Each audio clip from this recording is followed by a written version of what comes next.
प्रविश्य मम वाच मिमां प्रसुप्ताम, अर्थात आपने मेरे भीतर प्रवेश होकर मेरी सोई हुई वाणी को जगा दिया। मुझे वेद वेदांत का ज्ञान नहीं था, आपकी स्तुति का ज्ञान नहीं था, लेकिन ये ज्ञान आपने करा दिया। और ये ज्ञान प्रभु केवल आप मुझे नहीं कराते हो, अन्यांश्च हस्त चरण श्रवणत्तु गादीन, संसार में जितने जीव हैं, जितने प्राणी हैं, उनको सुनने की शक्ति आप प्रदान करते हो, उनको देखने की शक्ति आप प्रदान करते हो, उनको बोलने की शक्ति आप प्रदान करते हो। हस्त चरण, उनके हाथ चलने की शक्ति, पैरों के चलने की शक्ति आप प्रदान करते हो। मैंने एक दिन कहा था आप लोगों से, तो शायद समझा नहीं, क्योंकि मुझे सामने से रिस्पॉन्स नहीं मिलता, तो मीन्स समझा नहीं। मैंने कहा था कि जब शरीर मृत्यु को प्राप्त होता है, ये निवेदन किया था मैंने, जो लोग आए हैं उनको पता होगा, तो हाथ भी होते हैं, पैर भी होते हैं, आंख भी होती है, कान भी होते हैं, मुंह भी होता है।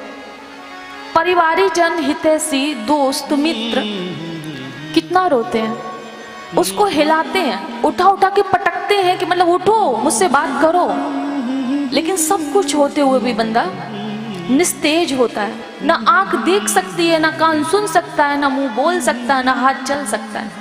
एक बार भी कभी किसी मृत शरीर का हाथ उठा को रो मत, हम यहाँ हैं, क्यों हाथ है पर उठ क्यों नहीं रहा है, कभी विचार किया किसी ने? इसका अर्थ तो यही है कि ईश्वरी शक्ति नहीं है, और जब शक्ति होती तो ये चल रहा है, अभी शक्ति नहीं होगी तो चलेगा ही नहीं। ये मैं थोड़ी बोल रही हूँ, मुझ में ईश्वर बोल रहा है, मैं थोड़ी बोल रही हूँ। तो यही बात ध्रुव जी कहते हैं, और कहते हैं कि वो संसार में प्राणी आपकी कृपा का अनुभव नहीं करते। अगर हाथों से कोई कला करेंगे, मतलब कलाकार कला करते हैं, तो वो उसमें अपनी कला मानते हैं, अरे मुझसे बड़ा कोई कलाकार नहीं है। अगर किसी को गाना अच्छा आता है, बोलना अच्छा आता है, तो वो कहेगा नहीं मेरे से अच्छा कोई नहीं बोलता है, मेरे से अच्छा कोई नहीं गाता है। कल संकीर्तन में भी भैया जी बोल रहे थे, आवाज आ रही थी कि हम 3 लोग हैं, कमाल कर देते, इतना अच्छा गाते हैं। तो मतलब हमें अभिमान होता है कि हम बोलते हैं।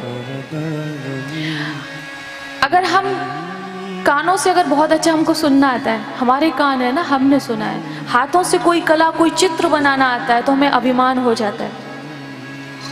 होता है कि नहीं होता है? एक परिक्रमा लगा लो वृंदावन का या गोवर्धन का, तो अभिमान हो जाता है, हमारे पैर इतने मजबूत हैं, हमने परिक्रमा लगाया। मरा हुआ शरीर तो परिक्रमा लगा नहीं सकता है, तो फिर तुमने कहाँ से लगाया? परिक्रमा तो भगवान ने स्वयं आपके भीतर बैठ के लगाया। कोई भी कला आप हाथ से कर रहे हो तो आपने वो नहीं की है, भगवान आपके भीतर बैठ के आप हाथ चला रहे हो और आप कलाकार बन के चित्र बना रहे हो, आपने नहीं किया है। तो इसलिए ईश्वर की कृपा का अनुभव करो। ब्रह्मा जी कहते हैं 10वें स्कंद में भगवान कृष्ण से, तत्ते नुकंपाम सुसमीक्षमाणो भुंजान एवात्म कृतम विपाकम हृदवाग वपुर्भिर विदधन नमस्ते जीवे तो यो मुक्ति पदे सदाय भाग। इसका अर्थ क्या है? कहते हैं कि जो इस संसार में आपकी कृपा का अनुभव करते हैं, अर्थात जीवन में सुख है, संपत्ति है, अच्छे से मित्र हैं, परिवार है, तो ये ईश्वर की कृपा है। ना कि आप ये मानो कि आपका व्यवहार बहुत अच्छा है इसलिए आपके दोस्त हैं, इसका मतलब ये नहीं है। आपके पास धन है इसलिए आपके दोस्त हैं, आपका स्वभाव बहुत अच्छा है इसलिए आपके जीवन में सुख है, इसका अर्थ ये बिल्कुल नहीं है। इसका अर्थ है कि ईश्वर की कृपा है इसलिए आपका सब कुछ अच्छा है।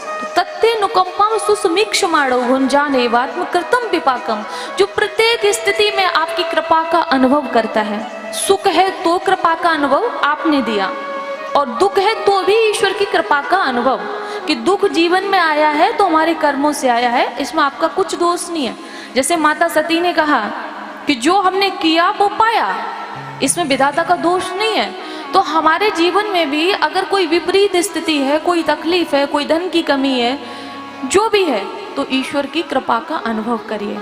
और अगर ऐसा करते हो तो उसका फायदा क्या है? भाई ये भी तो प्रश्न उठता है, उसका फायदा क्या है?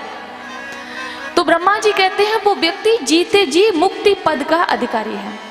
उसको मुक्ति के लिए कोई प्रयास नहीं करना है, वो बस कृपा का अनुभव करेगा तो उसकी मुक्ति हो जाएगी, अर्थात जन्म मरण के बंधन से छूट जाएगा।